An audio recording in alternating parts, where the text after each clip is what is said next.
आज हमन इतना लेट से आहन कि देखो टिकान भी स्टार्ट हो गए। तो जय जोहार जय छत्तीसगढ़ संगवारी हो। तो फटाफट से होके तैयार हमन पहुंच गए हन स्टेज तरफ। यार इतना अच्छा सजे है, देखो मोटी तो अच्छा ही दिखा थे, मोरे बाल देखो सब तरफ से एकदम बिखरे बिखरे दिखा थे। और मैं बहुत दिन के बाद आज लगा हूँ आई लाइनर। अभी हमन निकाल के आ गए हन खाना और खात हन। मोटी मोल बार बार खुद दिखा के खाते, अब मैं भी खाऊं भाई। ऐसे लगा तो बहुत मस्त है। तो फाइनली दूल्हा दुल्हन के एंट्री हो गए है।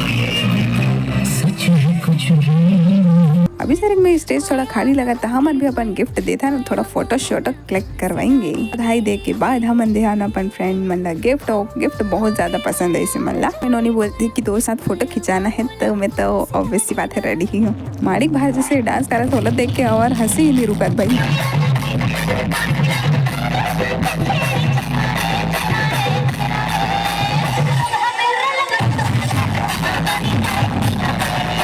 एंजॉय करें। अभी हो गया हमारे घर जाएगी टाइम, तो हम जाते हैं घर। Okay bye.